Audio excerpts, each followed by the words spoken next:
kejuaraan-kejuaraan seperti ini sentiasa diadakan. PRBFC bertapak di sekolah kebangsaan Payah Rumput, menunjukkan skill masing-masing, menunjukkan dia punya bakat masing-masing. Agak lambat sikit orang panas, tapi bila dah start game tu, saya nampak kita semua dalam tahap momentum yang tinggi lah.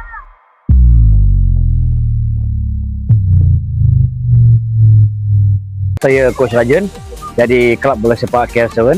Pada pagi ini kami menganjurkan satu perlawanan persahabatan di antara PRBFC dan juga Vito bersama KL7 di Padang Dusun Temurah Aikro untuk memberi peluang kepada players-players untuk mendapatkan minit permainan dan juga suasana tournament. Ini salah satu usaha yang baik dijalankan oleh ketiga-tiga kelab untuk mencongkil bakat-bakat baru dalam bidang bola sepak ni lah. Saya dari bagi pihak KR7 mengucapkan terima kasih kepada kelab PRBFC dan juga Vito yang sudi menerima undangan kami datang ke padang latihan kami untuk mengadakan perlawanan persahabatan pada pagi ini lah. Ini adalah kali kelima kita menyertai pertandingan bola sepak antarabangsa lah, kira Royal Selangor International ni yang tahun yang kelima. So setiap tahun kita ada ranking yang baik. Paling tinggi kita mencapai adalah Naib Johan pertandingan itu. So tahun ni juga kita akan menyertai pertandingan Royal Selangor ni lah.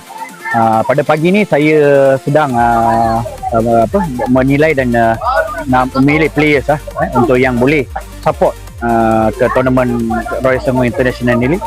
Saya nampak bakat yang boleh kita bawa untuk peringkat kebangsaan ini ataupun peringkat antarabangsa ini dalam penilaian kami lah. So kita pun dalam persiapan untuk menyediakan tim untuk menyertai pertandingan Royal Selangor International ni pada bulan Ogos 1 dan 2 di bulan lah. Right. Nama saya Farizul. Saya merupakan pengurus pasukan kepada PRBFC, merangkap setiausaha kelab PRBFC. Pertama sekali saya ucapkan jutaan terima kasih kepada pengurusan KL7 dan sudi menjemput kami untuk menyertai perlawanan persahabatan ni sebagai persiapan untuk KL7 menyertai Royal Selangor tak lama lagi. So saya harapkan agar kejuaraan-kejuaraan seperti ini sentiasa diadakan dan dapat memberi manfaat kepada semua player-player terutama sekali daripada akar umbi lah. So kita akan dapat lihat player-player yang ada bakat, player-player yang ada skills untuk diketengahkan. PRBFC bertapak di sekolah kebangsaan Payah Rumput. So kita punya training adalah pada Sabtu dengan Ahad pada waktu petang, dan PRB ini telah tumbuh sejak 2008 lagi. So kita sekarang pun dah satu step ke depan dan kita dah diregister sebagai kelab yang berdaftar dengan Suruhanjaya Sukan. Setelah saya lihat beberapa perlawanan ini, kita dapat lihat player-player semua sangat semangat lah, sangat bersemangat untuk menunjukkan skill masing-masing, menunjukkan dia punya bakat masing-masing. Kalau kita tengok setiap player tu dia punya self punya inilah skills. So cuma hari ni mungkin kita agak mendung sikit hujan, so agak lambat sikit orang panas, tapi bila dah start game tu saya nampak kita semua dalam tahap momentum yang tinggi lah.